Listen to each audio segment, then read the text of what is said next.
अच्छा आपने छेड़ दिया तो सुन लीजिए ना, अब सुन लीजिए नेहा जी, आपने छेड़ दिया तो सुन लीजिए।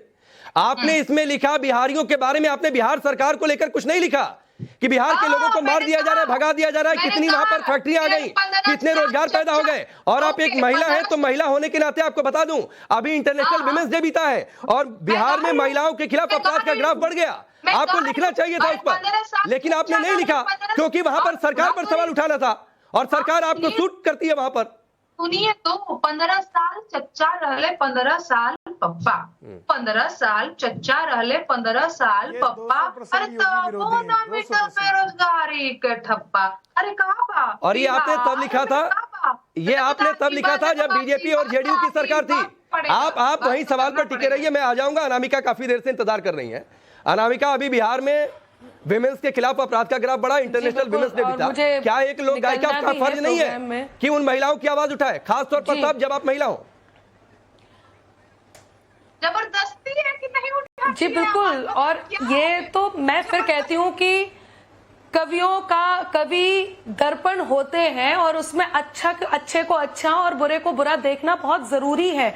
उसमें फिल्टर नहीं लगा होता है कि कोई चेहरा बुरा है तो उसको अच्छा करा जा रहा है, ऐसा नहीं है।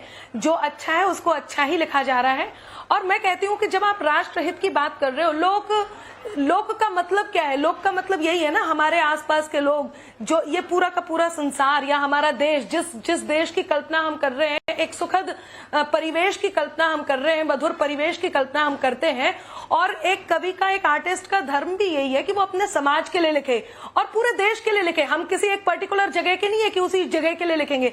यदि पूरे देश के लिए लिख रहे हैं और न्याय लेकर के निकले हैं कि हमें न्याय पे ही उतरना है, खरा उतरना है, तो फिर सबको तोला जाए, हर राज्य को तोला जाए।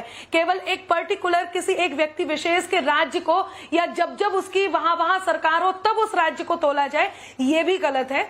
तो जब आप पूरे देश की बात कर रहे हैं तो पूरे देश की बात में पूरे देश की ही बात होनी चाहिए। और रही बात योगी जी की, जो बात पे अभी भी थोड़ी देर पहले महिमा मंडन की बात चल रही थी, तो मैं एक बात पूछती हूँ, रही बात जनता की कि जनता की आवाज क्या है, तो वो थे वो जो शोर मचाते सिर्फ विरोधी सांस बने, हमने दिल में दर्पण रखा जनता की आवाज बने। जनता की आवाज हम हमेशा बनते हैं और अभी भी बने। और योगी जी जब आए उससे पहले 2022 में जब ये गीत कहा था योगी में, यूपी में बाबा, तब उस समय इस बात को सिद्ध जनता ने किया। जनता ने गीत लिख करके नहीं, जनता ने वोट दे करके सिद्ध किया। और मैंने पंक्तियां लिखी कि इतने प्रश्नों में घिर कर भी पुनः समर्थन पा गए, तुम काबा काबा करते रह गए, बाबा फिर से आ गए। तुम काबा काबा करते रह गए, बाबा फिर से आ गए। और अगर नकारा होते बाबा तो उम्मीदें क्यों बुनती, और दर्द का बिस्तर अपनी खातिर ये जनता क्यों चुनती।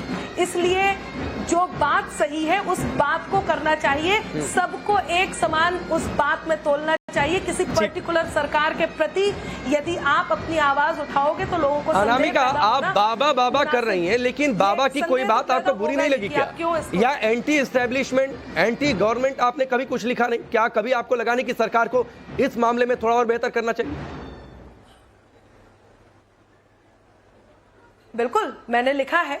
मुझे जो बात बुरी लगी, जिस बात को सुधार, तो जरा सुना दीजिए, कम से कम लोग ये ना कहें कि आप एक तरफा लिखती हैं। बात आपको एक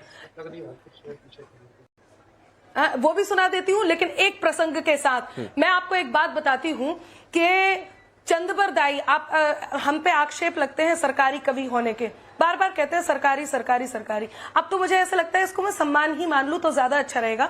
चंदबर दाई ने जब पृथ्वीराज रासो लिखा, जिस समय पृथ्वीराज चौहान दुश्मनों से घिरे हुए थे, उस समय चंदबर दाई ने राजा की आलोचना करने से ज्यादा राष्ट्र धर्म को महत्व देना ज्यादा महत्वपूर्ण समझा। उन्होंने राष्ट्र धर्म को महत्व दिया। एक तरफ राजा को मार्गदर्शन दिया, दूसरी तरफ उसकी शक्तियों से अवगत कराया और उसे बताया कि आपको क्या करना चाहिए। मैंने